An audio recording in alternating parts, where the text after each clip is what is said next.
Hello बच्चों, मैं Gopal sir. Welcome to my YouTube channel Gopal sir classes. एक बार फिर से आप सभी का बहुत बहुत स्वागत है मेरे YouTube channel Gopal sir classes में। Class 12 physics CG board exam 2021 की तैयारी, परीक्षा की तैयारी, क्योंकि हमारा टारगेट है बोर्ड एग्जाम 2021। तो एक बार फिर से आज हम बात करने वाले यूनिट 1 की। यूनिट 1 दो चैप्टर्स हैं। चैप्टर नंबर 1 विद्युत आवेश और क्षेत्र, चैप्टर नंबर 2 स्थिर विद्युत विभव तथा धारिता, और 2 अंकों के प्रश्न करवा रहे हैं हम। लास्ट क्लास में, लास्ट वीडियो लेक्चर में हमने कुछ थ्योरेटिकल क्वेश्चन आप सभी बच्चों को बताए थे जो 2 अंक के लिए बहुत ही महत्वपूर्ण हो सकते हैं। और आज मैं आपको न्यूमेरिकल्स बताने वाला हूं, आंकिक प्रश्न बताने वाला हूं आज के इस क्लास में। और आंकिक प्रश्न यहां से लेकर चलने का एक बहुत बड़ा रीजन है 2019 और 2021 लास्ट जो 2 ईयर के क्वेश्चन पेपर है वहां न्यूमेरिकल पूछा गया है 2 अंक में इस चैप्टर से। तो चलिए आज का क्लास स्टार्ट करते हैं। आज का क्लास स्टार्ट करने से पहले एक बार फिर से आप सभी बच्चों से बोलना चाहता हूं कि अगर आपको मेरे वीडियोस अच्छे लगते हैं तो वीडियो लाइक कीजिए, चैनल को सब्सक्राइब कीजिए और वीडियो अपने फ्रेंड्स के साथ, अपने दोस्तों का जो व्हाट्सएप ग्रुप बना हुआ है उसमें ज्यादा से ज्यादा शेयर कीजिए। सभी को बोलिए हमारा चैनल सब्सक्राइब करने के लिए, क्योंकि हम बहुत ही महत्वपूर्ण प्रश्न जो बोर्ड एग्जाम 2021 में आप सभी को मदद करेंगे एग्जाम में अच्छे स्कोर करने के लिए, वो सारे के सारे क्वेश्चन चैप्टर वाइज अंकों के अनुसार लेकर लगातार आ रहे हैं। और आज का ये क्लास भी बहुत ही महत्वपूर्ण होने वाला है, क्योंकि मैंने बता दिया है कि लास्ट जो 2 साल हैं 2019 और 2020 दोनों साल में अंकिक प्रश्न पूछे गए हैं। तो पहले तो मैं वो क्वेश्चंस आपको दिखाना चाहता हूं जो लास्ट 2 इयर्स में पूछे गए हैं। उसके अलावा मैं कुछ और क्वेश्चन आप सभी बच्चों को सॉल्व कराऊंगा, क्योंकि 2 मार्क्स के क्वेश्चन उतने बड़े नहीं होंगे, छोटे छोटे प्रश्न होंगे। तो बहुत ही सिंपल क्वेश्चन आज के क्लास में हम देखेंगे। तो चलिए बात करते हैं सबसे पहले प्रीवियस ईयर्स में। लास्ट जो ईयर है वहां जो क्वेश्चंस पूछे गए थे वो 2019 मैंने तीनों क्वेश्चंस ले लिए हैं। 2019 सेट ए, सेट बी और सेट सी में, तीनों सेट में एक ही तरह के प्रश्न पूछे गए थे, सिमिलर क्वेश्चंस थे, मिलते जुलते प्रश्न थे, अंकों को बदल दिया गया था। तो देखिए क्वेश्चंस क्या पूछे गए थे। क्वेश्चन आया था कि गोली चालक की त्रिज्या 9 सेंटीमीटर है, प्लस 4 माइक्रोकूलम आवेश दिया जाता है, चालक की धारिता ज्ञात करना है, ये हमको पूछा गया था।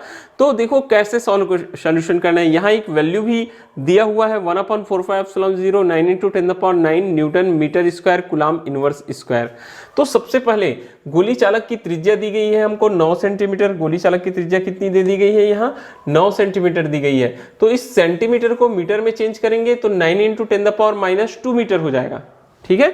फिर Q की वैल्यू 4 माइक्रोकूलम दिया गया है। तो 4 माइक्रो मतलब होता है 10⁻⁶, तो 4 × 10⁻⁶ कूलम हो गया। फिर धारिता निकालने के लिए फार्मूला होता है C = 4πε_r। तो 4πε_r, ठीक है। ये देखिए 1/4πε0 9 × 10⁹ होता है, तो ये क्या हो जाएगा 1/9 × 10⁹ और r की वैल्यू 9 × 10⁻⁻² है। 9 × 10 क्या है -2 है। तो इस तरीके से ये हो जाता है 10⁻11 9 कैंसिल हो गया, ये 9 ऊपर जाएगा तो -9 हो जाएगा, ये 10⁻11 फैराड। यहाँ जो आवेश का मान दिया है वो आवेश का कोई काम ही नहीं है, ठीक है, उसका यूज ही नहीं हो रहा है। ऐसे ही सेम क्वेश्चंस हैं जो 2 और सेट में पूछे गए थे बी और सी में, बस त्रिज्याओं को बदल गया। 9 सेंटीमीटर की जगह 12 सेंटीमीटर कर दिया है और यहाँ 18 सेंटीमीटर किया है। बाकी क्वेश्चन सॉल्व करने का आपका मेथड सेम होगा, ठीक है। और तीनों प्रश्नों में आवेश दिया है, मगर यहाँ आवेश का कोई यूज ही नहीं है, कोई काम ही नहीं है, आवेश आपको यहाँ लगाना ही नहीं है, ठीक है, वो छोड़ दीजिएगा। आगे 2020 की बात करते हैं। तो 2020 में भी तीनों सेट में एक एक न्यूमेरिकल दिया था। तीनों न्यूमेरिकल थे वो सेम थे, अंकों को बदल दिया गया था। मैं आपको एक बताता हूं, देखिए एक परिपथ बनाया गया, बोलता है निम्न परिपथ में ए और बी के बीच में तुल्य धारिता ज्ञात कीजिए बोलता है। तो यहाँ ए और बी के बीच में 2 माइक्रोफैराड 2 माइक्रोफैराड 2 माइक्रोफैराड दिया हुआ है, और ये सभी के सभी समांतर क्रम में है। कैसे क्रम में है? समांतर क्रम में। चित्र को आपको थोड़ा ध्यान से देखना है और उसके हिसाब से बदल लेना है अपने पोजीशंस को। तो देखेंगे 2 माइक्रोफैराड है, एक सिरा ए से दूसरा सिरा बी से दिखाई दे रहा है। वैसे बीच वाला 2 माइक्रोफैराड है, उसका भी एक सिरा बी से और दूसरा सिरा ए से कनेक्टेड दिखाई दे रहा है। तीसरा 2 माइक्रोफैराड है, उसका भी एक सिरा ए से और दूसरा सिरा बी से। तो तीनों की तीनों समांतर क्रम में है, और समांतर क्रम में फार्मूला होता है C = C1 + C2 + C3, ठीक है। तो यहाँ 2-2 माइक्रोफैराड मान रखे हुए हैं, तीनों के मान 2-2 माइक्रोफैराड है। तो ये कैसे सॉल्व करेंगे थोड़ा सा देखेंगे। इधर ये हो जाएगा C1 2, C2 2, C3 2, 2 + 2 + 2 6 माइक्रोफैराड। ऐसे ही दूसरे डायग्राम में 3 3 3 दिया है, तो तीनों के तीनों यहाँ भी समांतर क्रम में है, सेम है, तो 3 धन 3 धन 3 कितना हो जाएगा 9 माइक्रोफैराड हो जाएगा। और उसके बाद वाले में तीसरे सेट में जो क्वेश्चन है सेम दिया है, वहाँ 5 5 5 दिया है, तो 5 धन 5 धन 5 कितना हो जाएगा 15 माइक्रोफैराड। ये तो क्वेश्चंस हो गए जो 2019-2020 में पूछे गए थे। तो ऐसे ही मैंने कुछ छोटे छोटे क्वेश्चन सेलेक्ट किए हैं जो हो सकता है कि इस साल बोर्ड एग्जाम्स में पूछे जा सकते हैं आपको। तो चलिए हम एक एक करके सारे क्वेश्चन सॉल्व करते चलते हैं, देखते हुए जाएंगे कैसे क्वेश्चंस हमको दिया गया है। तो देखो, सबसे पहले मैंने चैप्टर नंबर 1 से क्वेश्चन लिया है। किसी पदार्थ में 100 इलेक्ट्रॉनों की कमी है, उसमें आवेश की मात्रा व प्रकार बताइए बोलता है। तो क्वेश्चंस को हमको सॉल्व करना है। सबसे पहला क्वेश्चन क्या दिया है, इलेक्ट्रॉन, कितने इलेक्ट्रॉन की कमी है बोलता है, n = यहां ले लेंगे हम 100। ठीक है, आवेश की मात्रा बताना है। हमारे पास में सूत्र होता है आवेश के क्वांटीकरण वाला फार्मूला आपको मालूम होगा, Q = क्या होता है Ne।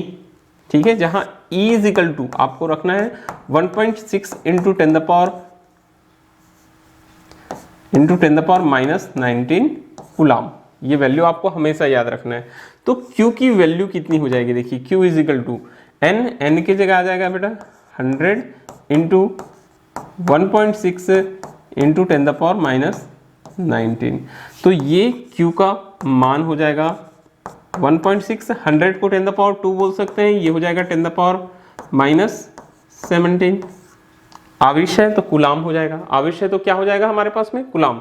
बहुत ही सिंपल है, Q = Ne, n की जगह 100, E की जगह 1.6 × 10⁻⁻19। आवेश की मात्रा तो हमको मिल गया Q का मान। प्रकार बताइए। अब प्रकार कैसे बताएंगे, इलेक्ट्रॉनों की कमी है, इलेक्ट्रॉनों की कमी ही मतलब आवेश कैसा होगा, धन आवेश होगा। यहां एक लाइन में लिख सकते हैं, चूंकि इलेक्ट्रॉनों की कमी है अतः जो आवेश है वो कैसा आवेश होगा बेटा, धन आवेश होगा। तो ये मात्रा और प्रकार। ठीक है, फिर से एक बार देखेंगे। पदार्थ में 100 इलेक्ट्रॉन थे, ठीक है, और आवेश की मात्रा और प्रकार बताना है। तो E की वैल्यू हमेशा हमको याद रहनी चाहिए, 1.6 × 10 होता है -19 कूलाम। ये Q = 100 × 1.6 × 10⁻⁻19 रखती है, 100 10⁻² और ये -19, तो कितना बचा 10⁻⁻17। तो ये हमारे पास आ जाएगा। और इलेक्ट्रॉनों की कमी बता रहा है, मतलब कौन सा प्रकार का आवेश होगा, धन आवेश होगा। ठीक है, ये हो गया। वैसे ही देखिए एक और क्वेश्चन उसी के नीचे लेकर रखा हूं, 1 कूलाम आवेश में कितने इलेक्ट्रॉन होते हैं। अब यहां देखो, सबसे पहले क्या चीज आपको दिया है,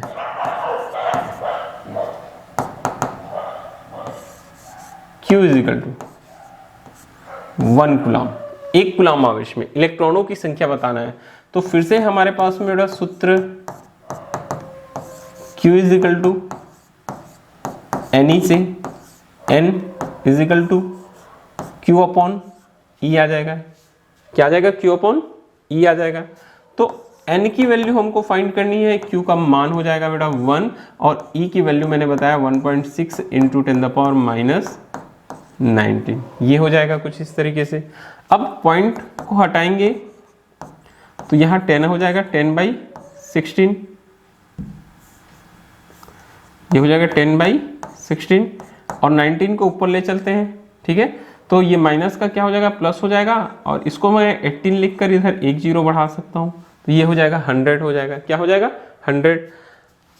सिंपली डिवाइड कीजिएगा, 16 छक्के 96, 4 बचा, दशमलव लगा दूंगा तो 4 और 0 40 हो जाएगा, 16 दूनी 32, 8 बचा, 16 पंचे 80 गुना 10⁻18। ये हो जाएगा नंबर ऑफ इलेक्ट्रॉन्स। ठीक है, तो इस तरह से छोटे छोटे प्रश्न 2 मार्क्स में आपको पूछे जा सकते हैं। आगे हम देखते हैं कुछ और हमारे पास में क्वेश्चंस हैं। बोलता है किसी निकाय में +E -3E + 5E -7E आवेश है, उस निकाय पर कुल आवेश कितना होगा। तो इस क्वेश्चन को अगर हम सॉल्व करें तो हमको जो आवेश दिया हुआ है, हमको सबसे पहले Q1 दिया हुआ है, Q1 क्या है यहाँ +E है, Q2 दिया हुआ है -3E, Q3 दिया हुआ है बेटा +5E और Q4 दिया हुआ है -7E। आवेशों की योज्यता से क्या हो जाएगा, Q इज इक्वल टू, कुल आवेश का मान निकालना है तो ये हो जाएगा Q1 plus Q2 plus Q3 plus Q4। तो ये Q की वैल्यू Q1 कितना हो जाएगा E, और Q2 हो जाएगा -3E, और Q3 हो जाएगा +5E, और ये हो जाएगा -7E। जैसे सिंपली हम जोड़ते हैं वैसे ही आपको यहाँ भी जोड़ घटाना करना है। तो प्लस वाला कितना हो गया, माइनस वाला 7 और 3 10 हो गया, और प्लस वाला 5 और 1 6 हो गया। तो बचेगा क्या, माइनस वाला बचेगा -4E। 10 में 6 घटा देंगे, कितना बचेगा E। ये Q का मान आ गया हमारे पास। ठीक है, बहुत ही सिंपल क्वेश्चंस हैं। 2 मार्क्स में आवेश दे दिया गया है, कुल आवेश निकालना है, सिंपली आप सभी को जोड़ देना। ये आवेशों की योज्यता से होता है। ठीक है, ये -4E आ गया। आगे नेक्स्ट क्वेश्चन देखते हैं। पानी का परावैद्युतांक दिया है, किसका परावैद्युतांक दिया है हमको, पानी का परावैद्युतांक दिया है क्वेश्चंस में सॉल्यूशन। पानी का परावैद्युतांक मतलब K इज इक्वल टू कितना दिया है 80, K इज इक्वल टू कितना दिया है 80। उसकी विद्युतशीलता क्या होगी बोलता है, तो यहाँ हम सूत्र लगाएंगे, कौन सा फार्मूला लगाएंगे, epsilon is equal to epsilon 0 K। ये हमारे पास फार्मूला हो जाएगा। ठीक है, तो सबसे पहले एप्सिलॉन 0 की वैल्यू क्या होती है, जबकि हमको मालूम है एप्सिलॉन 0 इज इक्वल टू होता है 8.854 इंटू 8.854 इंटू 10⁻⁻12 कूलाम स्क्वायर पर न्यूटन मीटर स्क्वायर। ये वैल्यू आपको याद रखनी है। ठीक है, ये वैल्यू आपको मालूम हो गई। अब हम निकाल सकते हैं विद्युतशीलता। Epsilon is equal to epsilon 0 की जगह 8 इंटू 854 इंटू 10⁻⁻12 इंटू K की वैल्यू है 80। ठीक है, K की वैल्यू कितनी है 80। एप्सिलॉन 0 को रख देता हूँ, 8 से मल्टीप्लाई करते जाता हूँ। 8 चौक 32 का 2 हासिल आया, 3 8 पंचे 40 और 3 43 हासिल आया, 4 8 8 64 और 4 68 हासिल आया, 6 8 8 64 और 6 72।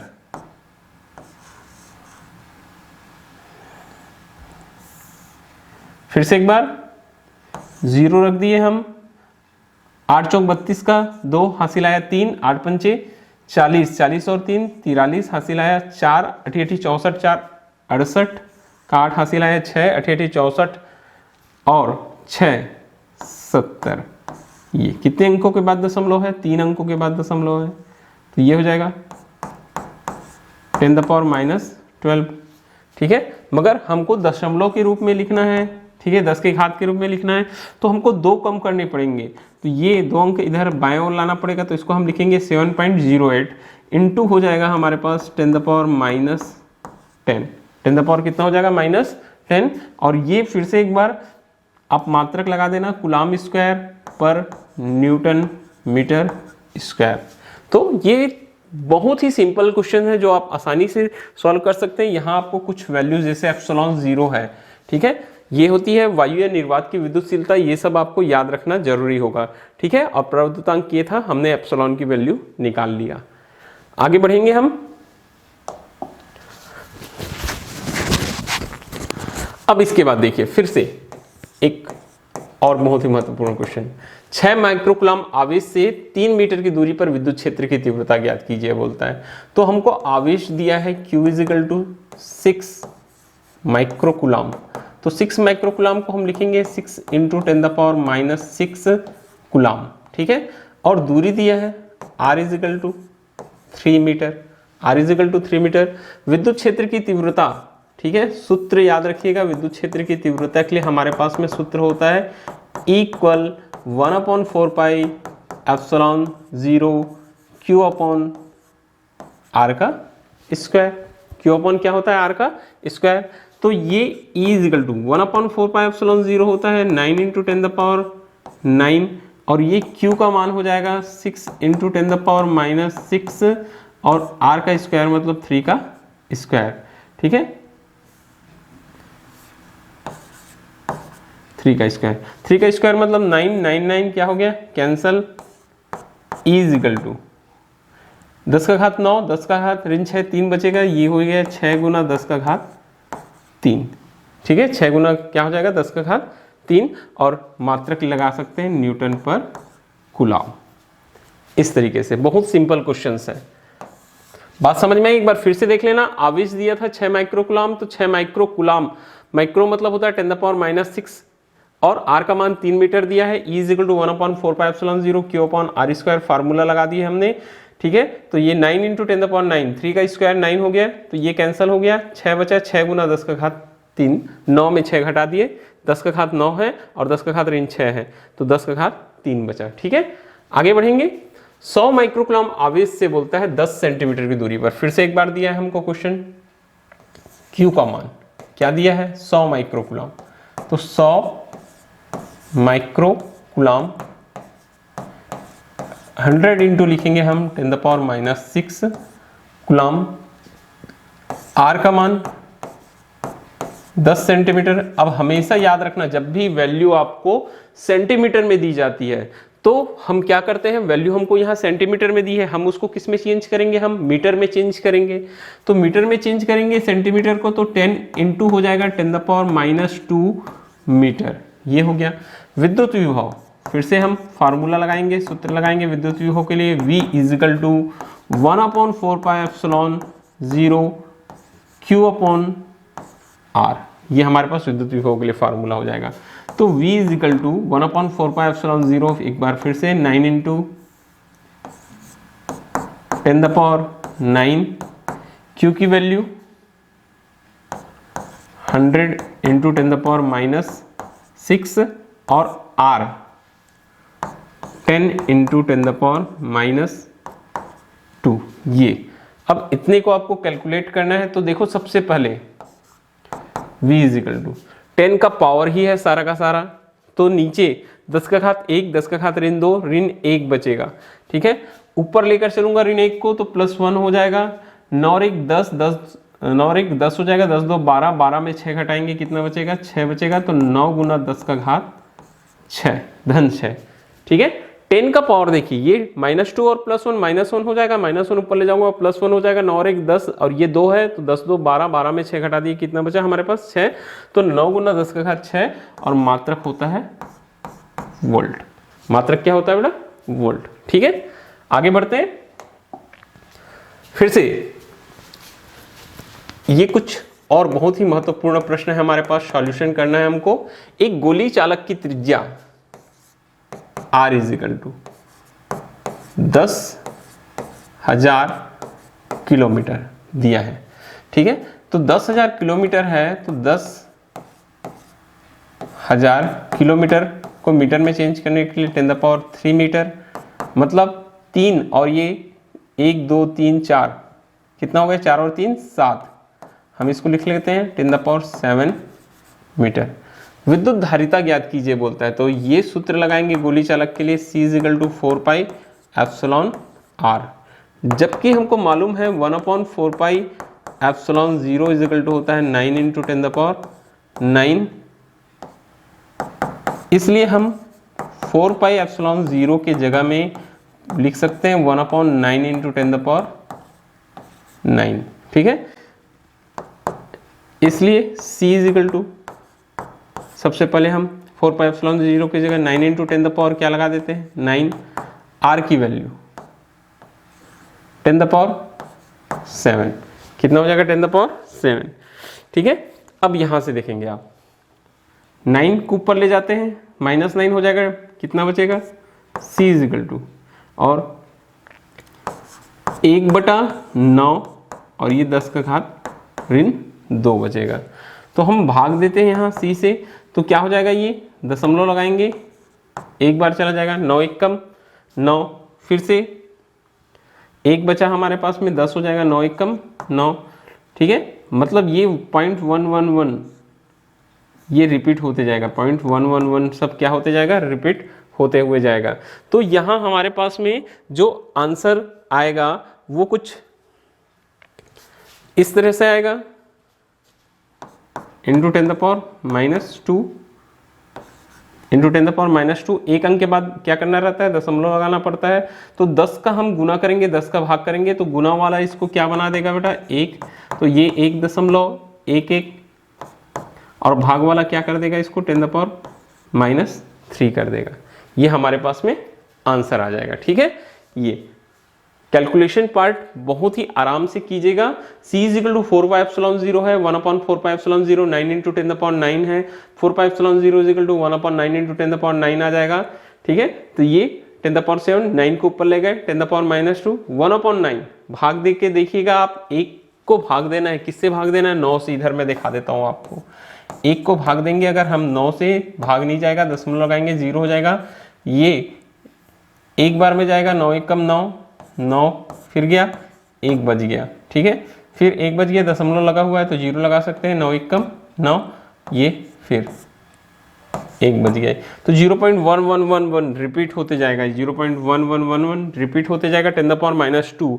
अब दशमलव हमको संख्या को इस तरह से लिखना होता है कि वो 1 से बड़े रहे और 9 से छोटा रहे। तो यहाँ हमने क्या किया, मान के चलिए 10 का गुना और 10 का भाग कर दिया, तो जो गुना वाला था वो इसको 1.1 बना दिया। ठीक है, 10 का गुना और 10 से भाग वाला था, भाग वाला ऊपर आया, 10⁻³ बना दिया। और धारिता का मात्रक क्या होता है, फैरेड, तो यहाँ आप F लिख सकते हैं। ठीक है, आगे बढ़ेंगे हम। एक और क्वेश्चन है उसी तरीके का हमारे पास।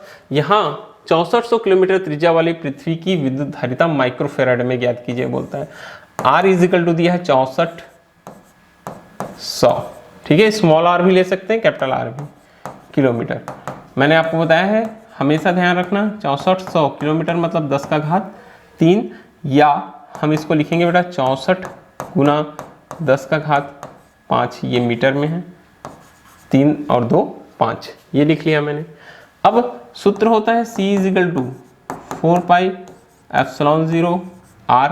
ठीक है, तो अभी जैसे मैंने बताया 4πε0 1/9 × क्या रखना, 10⁹ रखना। ठीक है, और ये वैल्यू 64 गुना 10 का घात 5, तो C = 64/9 गुना 10 का घात 9 ऊपर जाएगा, ये +5 है, तो 10 कितना बचेगा, -4। अब भाग दे देना C, 9 × 9 7 63, यह आ जाएगा 7। ठीक है, 9 7 63, 1 बचा, दशमलव लगाएंगे 0, 9 × 9 हो जाएगा, 9 × कितना हो जाएगा, 9 हो जाएगा। ठीक है, तो ये 111 रिपीट होते जाएगा, फिर हर बार 1 बचेगा, ये 111 रिपीट होते जाएगा, तो 7.11111 लिख सकते हैं, जितने बार भी लिखना है। इनटू है हमारे पास 10⁻⁴, इनटू कितना है हमारे पास में, 10⁻⁴ है।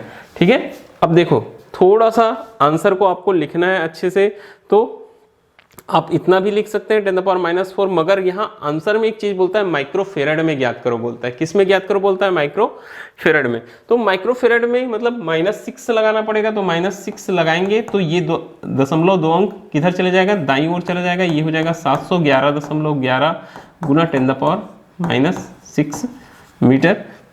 ठीक है, सॉरी कूलम, तो इसको हम लिखेंगे 711.11 माइक्रो, ये फैराड आएगा, माइक्रो क्या हो जाएगा, फैराड, इस तरीके से।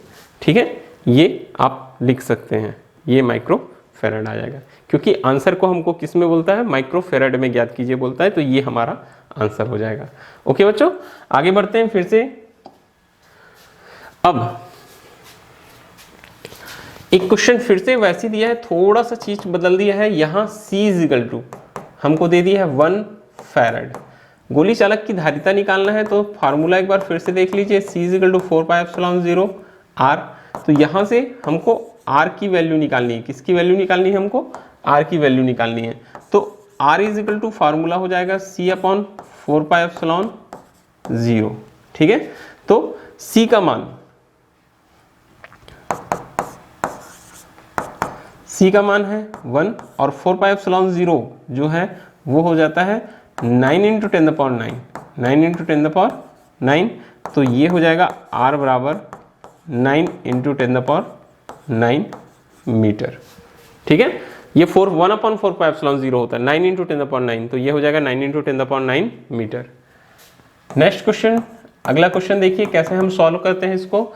यहाँ हमको 1 माइक्रोफेरेड, 2 माइक्रोफेरेड, 3 माइक्रोफेरेड धारिता की 3 संधारित्र श्रेणी क्रम और समांतर क्रम में संयोजित किए गए हैं। प्रत्येक स्थिति में तुल्य धारिता ज्ञात कीजिए बोलता है। तो सबसे पहले जो दिया है उसको लिखते हैं। C1 is equal to 1 microfarad, C2 is equal to 2 microfarad, C3 is equal to 3 microfarad. ठीक है, तो सबसे पहले हमको कहाँ निकालना है? श्रेणी क्रम में। सबसे पहले देखिए श्रेणी क्रम में, तो श्रेणी क्रम में देखेंगे, श्रेणी क्रम में फार्मूला होता है 1/c is equal to 1/c1 plus 1/c2 plus 1/c3। Values आप पुट करेंगे बेटा, तो 1/1 प्लस 1/2 प्लस 1/3। ठीक है, 1/c इजिकल टू 2 तिया 6, ये हो जाएगा 6, 2 तिया होता है 3 दूने होता है, तो ये हो गया 6 3 9 2 11 11 बटा 6। c इजिकल टू, ठीक है, उल्टा करेंगे तो ये 6/11। ठीक है, धारिता है तो वैल्यू क्या हो जाएगी फेरेड में या माइक्रो फेरेड, ये इस तरह से। अब दूसरा नंबर में बोलता है क्या करो, बोलता है समांतर क्रम में बोलता है। तो देखिए समांतर क्रम में, ठीक है, कौन से क्रम में? समांतर क्रम में। तो समांतर क्रम में C इजिकल टू फार्मूला होता है C1 plus C2 plus C3। तो C इजिकल टू C1 क्या हो जाएगा? C1 हमारे पास में 1, C2 2 और C3 3, ये कितना हो गया 6 माइक्रोफैरड।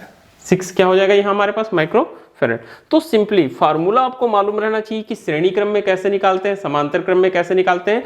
फार्मूला आप लगाएंगे, आपके पास में आंसर आ जाएगा। ओके, फिर से आगे बढ़ते हैं हम अगले प्रश्न की ओर। हमारे पास एक क्वेश्चन दिया है कि प्रत्येक 3 माइक्रोफेरेड की 3 संधारित्र को किस प्रकार संयोजित किया जाए कि तुल्य धारिता 9 माइक्रोफेरेड और 4.5 माइक्रोफेरेड हो जाए। तो यहाँ देखिए, यहाँ हमारे पास में क्वेश्चन हमको 3 दिया है, C1 C2 और C3। ठीक है, तीनों की वैल्यू एक समान है, 3 माइक्रोफेरेड है। अब कैसे संयोजित किया जाए कि तुल्य धारिता 9 और 4.5 हो जाए? तो फर्स्ट नंबर में तो सिंपली हमको दिखाई दे रहा है, अगर हम समांतर क्रम में रखेंगे तो 3 धन 3 धन 3 कितना हो जाएगा 9। तो सबसे पहले लिखेंगे समांतर क्रम में। कौन से क्रम में? समांतर क्रम में। C is equal to C1 plus C2 plus C3। तो C is equal to 3 plus 3 plus 3, C is equal to कितना आ जाएगा हमारे पास 9 माइक्रोफैरड। तो पहला वाला तो बहुत ही आसान था, हमने आसानी से सॉल्व कर लिया। सेकंड, अब दूसरे के लिए हमको थोड़ा सा दिमाग लगाना पड़ेगा। हमको 4.5 चाहिए, कम चाहिए। तो कम कैसे आता है? श्रेणी क्रम में ही आएगा। तो एक काम करते हैं हम, सबसे पहले C1 और किसको? C2 को कौन से क्रम में लगा देते हैं हम? श्रेणी क्रम में। ठीक है, तो क्या हो जाएगा 1/, मैं इसका तुल्य धारिता को C डैश ले लेता हूं, तो 1/C डैश हो जाएगा हमारे पास 1/C1 प्लस 1/C2। तो 1/C1 3, 1/C2 3, एलसीएम आ जाएगा बेटा 3 और ये हो जाएगा 2। ये C dash is equal to 3/2 is equal to 1.5। ठीक है, पहले दो को आप श्रेणी क्रम में रख लेना, तो ये हो जाएगा हमारे पास तुल्य धारिता 1.5। ठीक है, माइक्रोफैरड। फिर C डैश और C3 को कौन से क्रम में? समांतर क्रम में रखते हैं। तो तुल्य धारिता जो है C मानेंगे तो ये हो जाएगा C dash plus C3। C is equal to C dash 1.5 और C3 है 3, तो ये C इजिकल टू आ जाएगा बेटा 4.5 माइक्रोफैरड। तो जो दो मान दिया है कैसे संयोजित करें? तो 9 माइक्रोफैरड लाने के लिए समांतर क्रम में संयोजित करना पड़ेगा, 4.5 माइक्रोफैरड लाने के लिए पहले दो को श्रेणी और तीसरे के साथ में समांतर क्रम। या तीनों के मान सेम है तो ऐसे भी कर सकते थे, 2 और 3 को श्रेणी कर सकते थे और पहले वाले को उसके साथ समांतर क्रम में कर सकते थे। दोनों तरीके आपके पास अवेलेबल थे। तो ऐसे क्वेश्चन आएंगे तो थोड़ा सा रफ करके आपको दिमाग लगाना होगा। ठीक है, आगे बढ़ते हैं। अब देखिए जैसे कि, तो चलिए आगे बढ़ते हैं। जैसा आपने देखा था कि 2020 का क्वेश्चन पेपर था, उसमें कुछ न्यूमेरिकल थे। ये नीचे वाला न्यूमेरिकल जहां हमने बताया था 2 माइक्रोफेरेड 2 माइक्रोफेरेड 2 माइक्रोफेरेड कैसे है, समांतर क्रम में है, हमने पहले भी आपको सॉल्व करवा दिया था। इस तरह के न्यूमेरिकल आपको पूछे गए थे।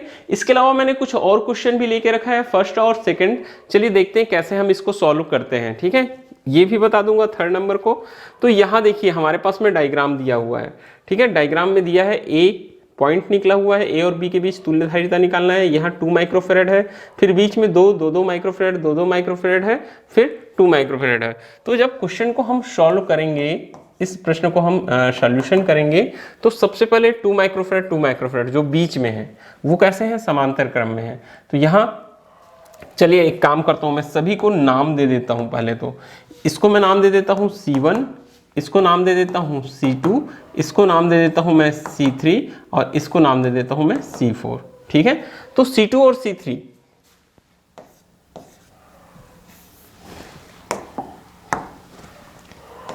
C2 और C3, ठीक है। C2 और C3 कैसे दिखाई दे रहे हैं, समांतर क्रम में है, ठीक है। इसका मैं तुल्यधारिता ले लेता हूं बेटा C डैश, तो C dash is equal to हो जाएगा C2 प्लस C3, ये हो जाएगा 2 धन 2 बराबर 4 माइक्रोफेरेड। अब देखेंगे इसके बाद, देखो डायग्राम कुछ ऐसा हो जाएगा बेटा, यहां से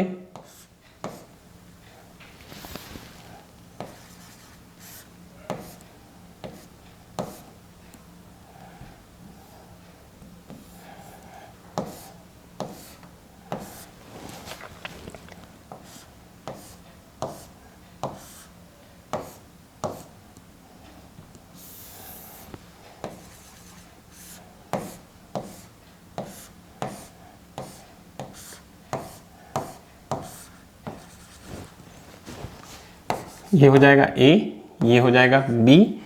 A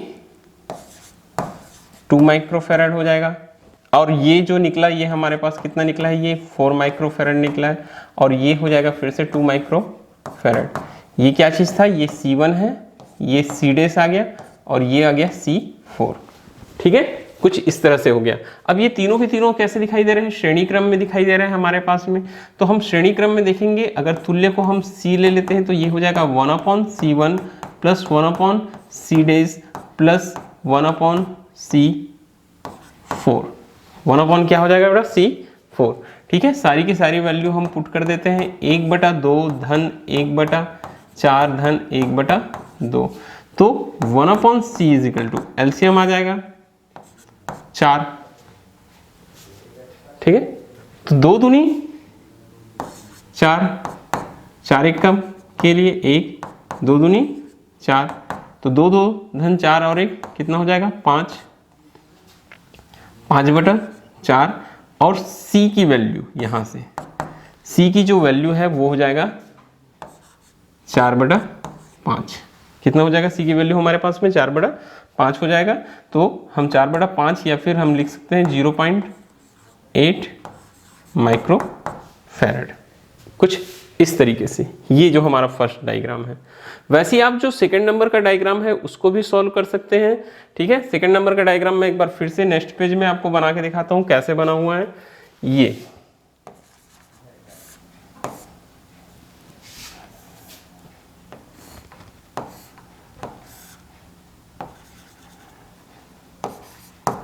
A है, ये B है,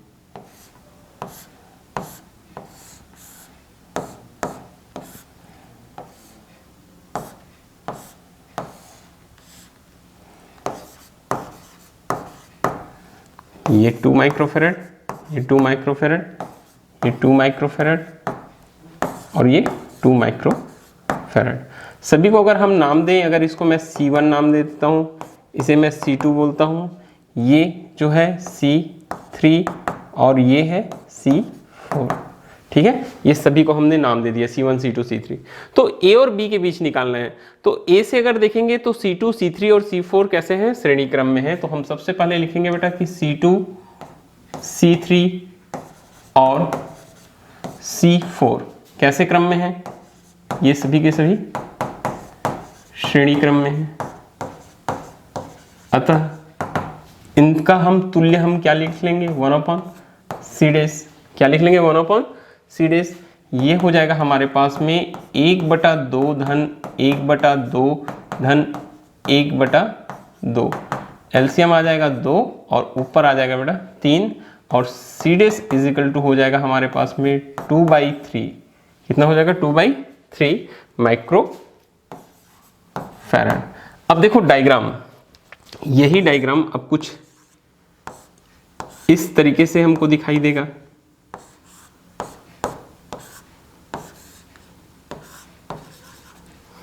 ये A, ये B, A, ये C1 कितना है? ये 2 माइक्रो फैराड है और ये C डेस हो गया 2/3 माइक्रो फैराड।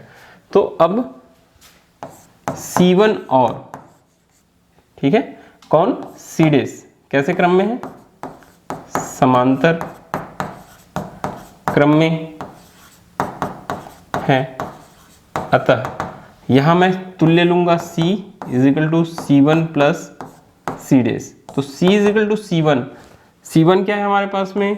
2/3 और C डेस सॉरी C1 है 2 और C डेस है 2/3।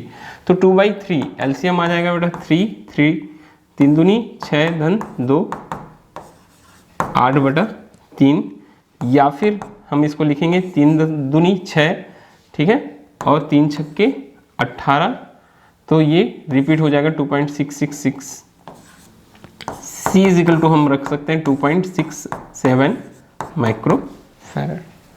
तो डायग्राम से आपको समझ में आया होगा ये तीनों, ये 2 3 2 3 4 कैसे थे श्रेणी में? तो हमने पहले श्रेणी में सॉल्व कर लिया, 2/3 आ गया। फिर ये दोनों C1 और C डेस जो आया था वो दोनों समांतर में दिखाई दे रहा था, हमने जोड़ दिया, ये हमारे पास समांतर क्रम में आ गया। तो ऐसे क्वेश्चंस आएंगे तो आपको देखकर समझना है कि कैसे श्रेणी क्रम देखना है, कैसे हमको समांतर क्रम देखना है।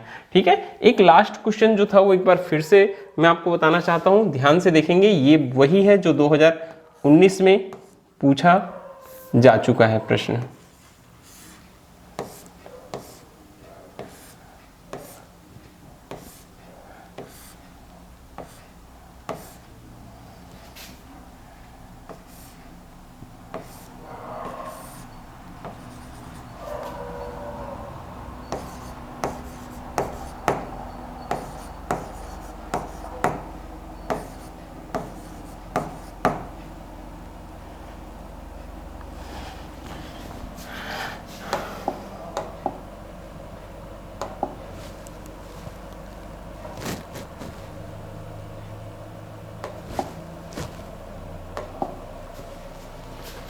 ये कुछ इस तरीके से दिया हुआ है। ये है A, ये है B। ठीक है, इस तरीके से दिया हुआ है, बहुत इंपॉर्टेंट क्वेश्चन होता है। तो देखो ये एक तरफ A दिया है, एक तरफ B दिया है। तो ये अगर मैं A मानूं तो ये क्या हो जाएगा?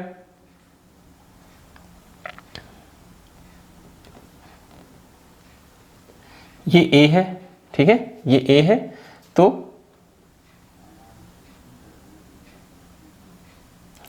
ये हो जाएगा मेरे पास में B, यहां से जुड़ा हुआ है क्योंकि। फिर ये अगर A है तो ये हो जाएगा मेरे पास में B। ठीक है, इस तरीके से। तो सभी के सभी देखिए जितने भी है सब के सब कैसे दिखाई दे रहे हैं? A और B के बीच में दिखाई दे रहे हैं। किसके बीच में दिखाई दे रहे हैं? A और B के बीच में दिखाई दे रहे हैं। तो यहाँ ये C1, ये C2 और ये C3। तो ये C1, C2 और C3 कौन से क्रम में दिखाई दे रहे हैं? समांतर क्रम में है। कैसे क्रम में है? समांतर क्रम में है, क्योंकि सभी के सभी A और B के बीच ही स्थित हैं। तो समांतर क्रम में है, इसलिए C is equal to formula हो जाएगा C1 plus C2 plus C3।